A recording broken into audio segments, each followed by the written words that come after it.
Mes amis, aujourd'hui nous allons parler d'un seul sujet et d'un seul sujet uniquement.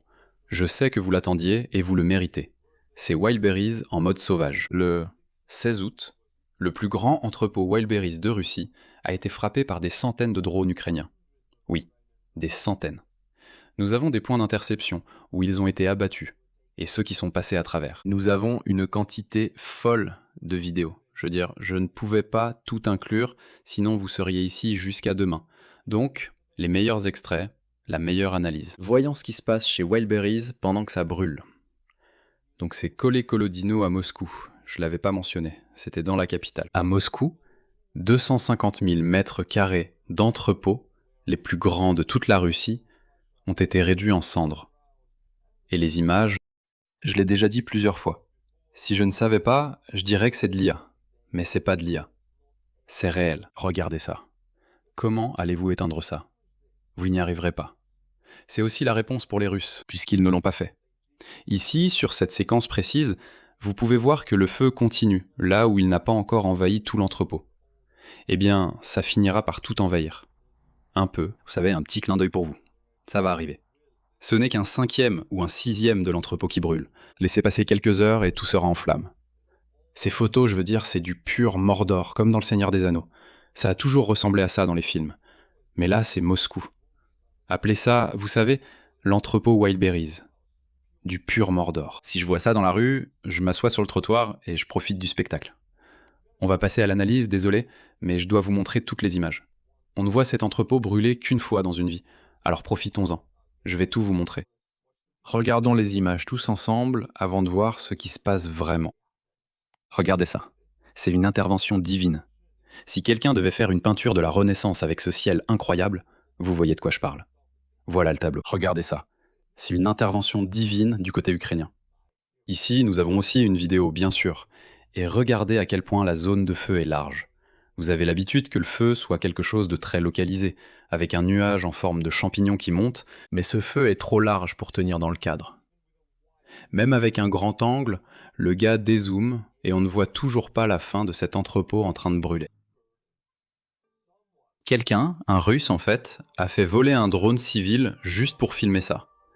Il a mis Lacrimosa, le Lacrimosa de Mozart, dessus, ce qui est tellement approprié parce que Lacrimosa est un chant de lamentation de cette époque. C'est pour la mort des amis de Mozart, c'est comme une chanson ou une pièce d'adieu. Donc là, c'est Lacrimosa qui fait ses adieux à Wildberries. Quel est le nom? Le plus grand. Et ça colle parfaitement. Tu vois, c'est comme ça que les Russes devraient utiliser leurs drones, pour filmer leur pays en train de brûler. J'adore.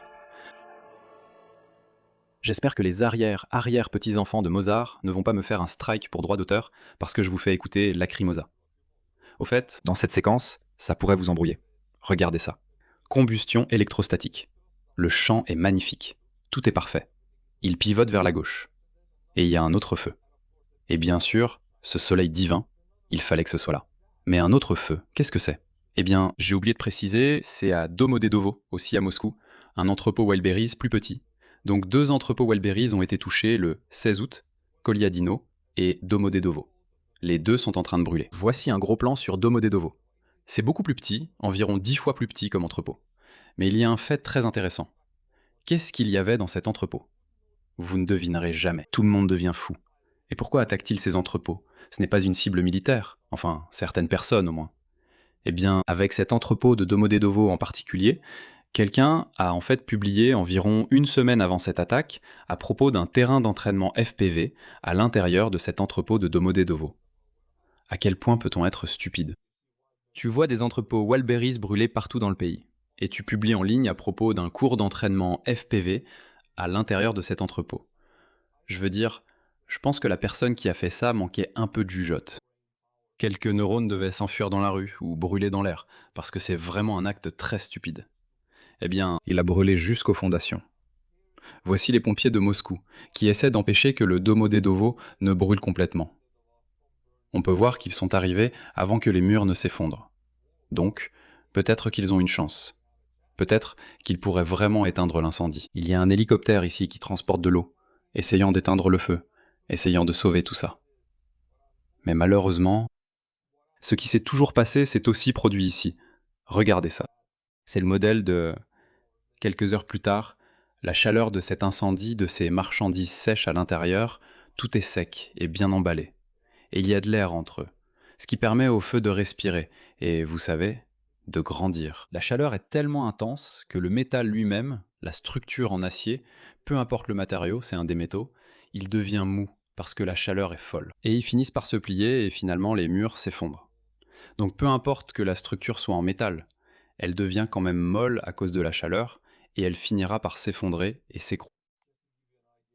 Juste pour vous donner une idée, Kolodino, le plus grand entrepôt, était pratiquement directement au sud de Moscou en ligne droite. C'était assez loin du centre-ville, à des dizaines de kilomètres d'ailleurs. Mais quand même. Vous savez, autour de Moscou, il y a 3 couches de défense aérienne. Il se trouvait encore à l'intérieur de 2 d'entre elles. Pas la plus petite, mais à l'intérieur de 2 de ces couches. Donc les drones ont dû pénétrer assez profondément dans la défense aérienne de Moscou, qui est d'ailleurs la meilleure de toute la Russie. Mes amis, sur cette carte, vous pouvez voir 2 croix jaunes très proches de Moscou. Vous pouvez en voir une à Domodedovo, l'autre à Koliginovo. Et ces points rouges indiquent où les drones ukrainiens ont réellement été abattus. Oui, c'est pas une blague. Les Russes prétendent avoir abattu une quantité astronomique de drones ukrainiens pendant la nuit. Non, ils ont affirmé, 1400 et quelques, c'est n'importe quoi. Mais ils en ont effectivement abattu plus d'une centaine au moins. Je veux dire, autant de points que vous pouvez voir. Ce sont des points d'interception. La défense aérienne russe fait effectivement son travail en éliminant ces drones. Donc cela vous donne une idée du nombre de drones envoyés par l'Ukraine. On parle de centaines et de centaines. Donc couche extérieure, couche intérieure, 2 couches de défense aérienne. La plus petite est autour de Moscou, très proche du centre-ville. Les 2 couches extérieures sont assez grandes. Et elles sont toutes remplies de S-300 et de Pantsir S, principalement des systèmes de défense aérienne à courte portée Pantsir S, qui possèdent des canons doubles ainsi que des missiles de défense aérienne. Donc c'est un système de défense aérienne à double fonction. Et comme vous pouvez le voir, grâce aux points d'interception, ils ont effectivement abattu de nombreux drones, mais c'était pas suffisant. En fait, ça ne l'est jamais vraiment. Ces systèmes finissent par manquer de missiles, ils finissent par manquer de munitions, ils doivent être rechargés, cela prend du temps. Et à ce moment-là, la vague passe. Vous pouvez peut-être en abattre 5 sur 100 qui passent au-dessus de vous. Le suivant en abat 5, puis encore 5, et encore 5. Il en reste quand même 50 qui passent de cette vague. Et il y a encore 3 autres vagues. Donc vous pouvez voir que abattre tous ces drones serait vraiment difficile pour n'importe quel pays en fait. Que ce soit les États-Unis, l'Ukraine ou la Russie. Si 400 drones en essaim volent dans votre direction, il y a toujours le point faible de la défense aérienne, qui est le temps de rechargement. Aucune défense aérienne ne possède 400 missiles, chacun capable d'atteindre précisément un drone. Ce n'est pas le cas. Toutes les défenses aériennes du monde doivent être rechargées et ont une capacité qui peut être dépassée. C'est donc ce que fait l'Ukraine. Tous ces points d'interception que vous verriez et diriez, la défense aérienne russe a bien fait son travail. Il y a plus d'une centaine de drones interceptés, mais malgré tout, 2 entrepôts ont brûlé et tout le monde l'a filmé. Alors, est-ce vraiment un bon travail? Je vous laisse en juger. Juste pour vous montrer, il y a énormément de vidéos à ce sujet, je vais simplement vous en montrer. Deux différentes. Celle-ci est très proche des cibles. Ce drone vole ici. Ce sont les Russes qui filment. Mais ce que cela signifie, c'est que plus d'une centaine de drones ont été abattus. Et celui-ci est passé à travers. Il est arrivé dans un énorme groupe. Et un très grand nombre a été abattu. Et celui-ci est toujours là pour que les moscovites le filment. Et il va atteindre la cible. Donc il suffit que quelques drones passent à travers. Même si vous en abattez 95%, mais que quelques-uns passent, l'entrepôt brûlera probablement. Un autre, regardez ça. Et tout Moscou va le filmer et le publier en ligne. Et ils auront tous peur. Et c'est bien, je vous en apporte un autre. Un fil. Je ne vais pas le lire, mais je vais l'expliquer. Voici la carte des entrepôts Wildberries. Ils sont principalement concentrés dans les grandes villes de l'ouest de la Russie. Saint-Pétersbourg, Yaroslavl, Moscou, Yekaterinbourg, et ainsi de suite. Le moyen le plus efficace pour la Russie de détecter ces groupes de drones ukrainiens a été l'avion russe A-50 AWACS. C'est un avion très rare. Il en reste environ 4 ou 5 encore en service. Il y en avait plus de 10 auparavant, bien plus de 10, mais l'Ukraine les a détruits. Ils sont très coûteux, et la Russie n'en produira pas. Ils ont beaucoup de mal à réparer ceux qui sont endommagés, donc il leur en reste environ 4 ou 5 en état de marche. Ces avions sont incroyablement efficaces pour détecter ces drones ukrainiens. mais on ne peut pas tous les avoir en vol partout au-dessus de la Russie. Et comme la Russie est tellement vaste, il faut les faire voler en continu à la frontière ouest pour détecter les drones en permanence. C'est très risqué, et c'est comme ça qu'on perd des avions. Donc la Russie a ce dilemme. Que faire? Où stationner ces A-50? Quand les faire voler? Quand les garer? Quand les cacher des contre-attaques ukrainiennes? C'est là que l'Ukraine a retourné contre la Russie sa propre taille. Cette taille qui a vaincu Hitler, la taille qui a vaincu Napoléon, mais cette taille est maintenant retournée contre elle. La taille de la Russie est désormais un fardeau pour eux, pour la première fois de l'histoire. Puisque l'Ukraine peut attaquer la Russie en découvrant les points faibles de la défense aérienne, en trouvant où les A-50 ne sont pas, parce qu'ils verront les drones de très loin. Mais la Russie est tellement grande qu'il y a toujours des endroits où ils ne sont pas. Alors les Ukrainiens enverront des centaines de drones en quelques heures, submergeant les rares systèmes de défense aérienne présents à ces endroits. Et alors, la taille de la Russie devient sa plus grande faiblesse. Ils ne peuvent pas tout défendre avec la défense aérienne. C'est impossible. C'est pareil pour l'Ukraine. C'est tellement grand, on ne peut pas tout défendre. Alors, où en sommes-nous avec Wildberries? Combien de ces entrepôts ont été détruits? Quelle est la superficie détruite en mètres carrés? Je ne sais pas si tu le savais, mais Wildberries possède plus de 209 sites partout en Russie. Je regardais toujours les 30 plus grands, avec la grille de bingo. Mais il y en a des plus petits, même des tout petits dans l'Extrême-Orient. Certains d'entre eux, 209 sites. Ça fait 5,6 millions de mètres carrés. Et à présent, les 11 principaux complexes, complètement brûlés, couvrent 1,38 million de mètres carrés, ce qui représente environ un quart de la capacité totale. Ils sont totalement réduits en cendres. Donc, 25%, tu peux en être sûr, ont été complètement détruits par le feu. Et une partie du reste a été relocalisée ou évacuée, ou bien le système ne fonctionne tout simplement plus. Donc, arrondissons à 30 à 35% de la capacité d'entreposage complètement hors service à cause des incendies ou des relocalisations. C'est un tiers de l'entreprise, dont les marges sont d'environ 5% ou moins. Ce n'est pas une histoire de survie, ce n'est pas une histoire de « on s'en est sorti ». C'est la fin pour Wildberries, c'est déjà écrit. Ils ne font que laisser passer le temps et s'entêter. Mais il n'y a absolument aucune chance qu'ils survivent à la destruction de leurs actifs. Ils doivent des milliards aux banques, je parle en dollars d'ailleurs. Et leurs marges sont tellement faibles. Cette entreprise est finie, mais elle ne peut pas faire faillite parce que ce n'est pas autorisé en Russie. Jusqu'au bout, tu ne diras pas que c'est la fin tant que tout n'est pas réduit en cendres et que tout le monde, chaque revendeur, est entraîné avec eux. Voici la liste des 30 plus grands entrepôts, mais il y en a presque 10 fois plus dans toute la Russie. Les plus petits, comme tu peux le voir, bien plus de la moitié des 30 plus grands ont brûlé. Mais maintenant, et les gens alors? Je viens de dire qu'ils veulent entraîner ces revendeurs avec eux, par dépit ou parce qu'ils ne contrôlent plus rien. Peu importe la raison, ils le feront. Donc, je vais maintenant te présenter un groupe de personnes. Certains travaillaient chez Wildberries, d'autres étaient des revendeurs. Toutes ces personnes réagissent à la perte soit de leur emploi, soit de leurs produits, de leur stock. Par exemple, ce jeune homme ici avec des lunettes, tu vois, il porte l'uniforme violet de Wildberries. Ce jeune homme travaillait dans l'entrepôt d'Electrostal, près de Moscou. C'est d'ailleurs l'un des tout premiers qui a été attaqué, le 18 juillet, donc il y a presque un mois. Tu sais, pratiquement jour pour jour il y a un mois. Il travaillait là-bas et puis ça a brûlé. C'était un spectacle impressionnant il y a un mois. Je me souviens que c'était l'un des premiers. Nous en avons parlé. Et ensuite, ce jeune homme a perdu son emploi et ils lui ont donné un autre poste dans un autre entrepôt Wildberries à Kolodino. Le plus grand de toute la Russie, près de Moscou aussi. Donc il a travaillé là-bas pendant un mois et maintenant Kolodino brûle. 2 fois en l'espace de quelques mois. Tu vois, l'entrepôt incroyablement grand où tu travailles partir en fumée. C'est l'histoire de ce jeune homme. Au fait, ce qui s'est passé à Electrostal, le plus grand dont je viens de parler, je ne t'ai jamais montré l'image satellite. Il s'agissait de 3 grands complexes d'entrepôts comme celui-là. Les plus grands sont généralement des groupes d'entrepôts. Et voilà ce qu'il en reste. Comme tu peux le voir, ils n'ont réussi à éteindre l'incendie que dans ce petit carré ici. Le reste, tout s'est effondré. Tout est parti. Il n'y a rien à récupérer ici. Juste un tas de ferraille si t'en veux. Mais il y en a plein en Russie, donc les prix sont bas. Ce gars-là apporte un peu d'humour à la situation. Il vient de Colodinan. Mon point de retrait Wildberries est maintenant à vendre. À vendre, pas cher.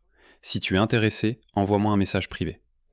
Alors, Yana, Dashka, Kim, en parlant du propriétaire de Wildberries, le PDG. Il est temps de conclure une sorte d'accord. Ça fait mal. Beaucoup. Eh bien, qu'il passe un accord avec les Ukrainiens, parce que ça fait mal quand ils ripostent.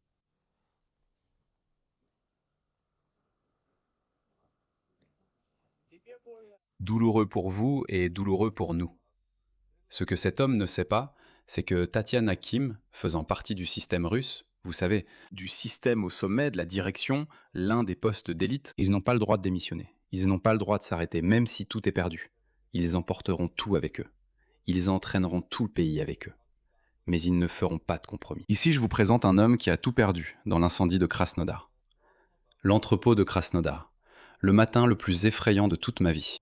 C'est notre entrepôt où nous gardions la plupart des vêtements de nos marques personnelles, a été incendié à Krasnodar. Avant cela, nous avons perdu environ 18 millions de roubles. Une somme incroyable. Et maintenant quoi? Traverser l'autre aussi? Je ne sais pas comment je vais m'en sortir. Je dois environ 1 million de roubles. Je n'ai plus de vêtements. Tout est perdu. Qu'est-ce que je vais faire? Ça aurait pu arriver si je n'étais pas parti de Russie, de Ruska, il y a 8 ans. Mais je ne l'ai pas fait parce que je suis, en gros, un idiot.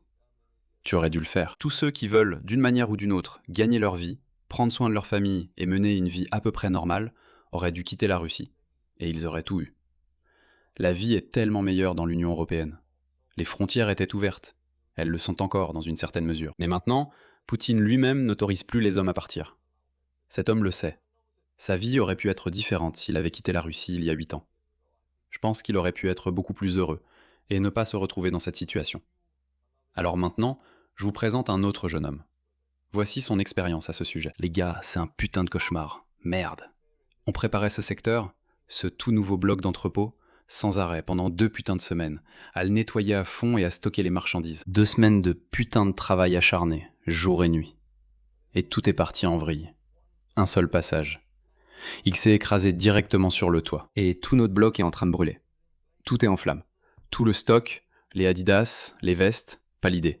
Tripolowski, non. Tu sais, les Russes, ils sont tellement... je sais pas pourquoi. Ils sont tellement obsédés par Adidas.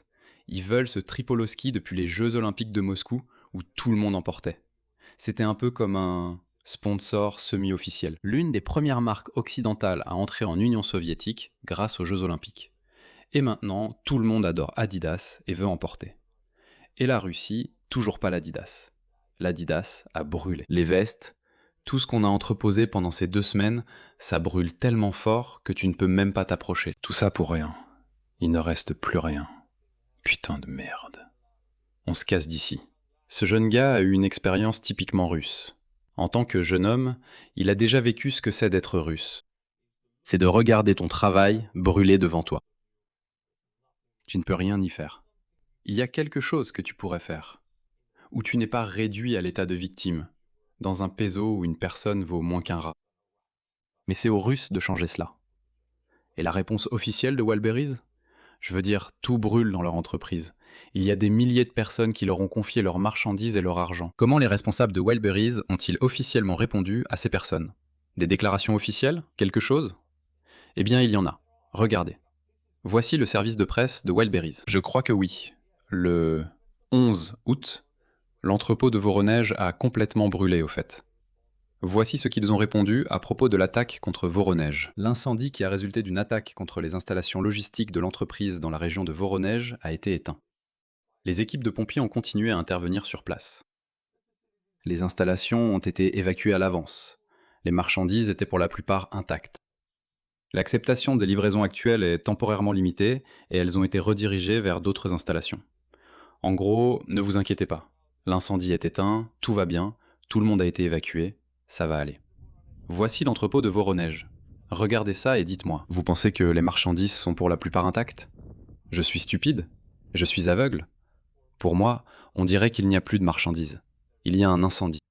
Donc, si je vois ça et qu'ensuite je les entends dire que les marchandises sont pour la plupart intactes, c'est une situation très schizophrène. Je ne sais pas si je dois croire mes yeux ou les croire eux. Au fait, Alexin cite l'un des sites, Wildberries, après l'incendie, juste pour vous donner un aperçu de l'intérieur, à quoi ça ressemble après que les marchandises soient soi-disant, pour la plupart, intactes. Et bien voilà. Il ne reste que le fil métallique, le câblage en cuivre, la tuyauterie et la structure métallique du cadre qui s'est pliée vers l'intérieur. C'est tout ce qu'il reste. Le sol recouvert de tiges métalliques, de fils et de tuyaux. Tout ce qui pouvait brûler a brûlé. Donc oui, si tu trouves des objets qui sont restés intacts ici, fais-le moi savoir. Au fait, de très rares articles sont restés intacts. Enfin, pas vraiment intacts. Ils n'ont juste pas complètement brûlé, mais ils ont quand même brûlé. Les Russes, partout en Russie, reçoivent maintenant des vêtements comme ça. Regarde ça. Tu commandes quelque chose sur Wildberries, un vêtement, un sweat à capuche blanc, disons. Ça ressemble pas à un sweat à capuche blanc pour moi. On dirait une boule brûlée de... je sais pas ce que c'est. Une boule de coton. Une boule de coton brûlée. Merci. Merci. J'ai commandé ça. J'en ai besoin. Oui, tu peux imaginer à quel point tout le monde est mécontent de cette situation. Et la société ne fait qu'empirer les choses. Ils prennent l'argent des gens, leur envoient de la merde, des trucs brûlés, ou n'envoient pas du tout les commandes. Ils ne remboursent pas l'argent. Ils prennent de l'argent aux revendeurs et ne le rendent pas. Ils prennent le stock des revendeurs. Et ils revendent ça sur eBay, Alibaba ou AliExpress. Ils vendent tout, volent tout, envoient des produits brûlés. Wildberries, Tatiana, c'est vraiment le mal à l'état pur. C'est le capitaliste le plus diabolique de Russie. Tu penses que l'Occident est capitaliste? Tu crois que l'Amérique l'est? Les Russes, eux, adoptent vraiment ce système, jusqu'à l'extrême. Voilà mes amis, je serai de retour chaque lundi, mercredi et vendredi. N'oubliez pas de vous abonner à la chaîne, et jusqu'à ma prochaine vidéo, soyez au rendez-vous. Au revoir.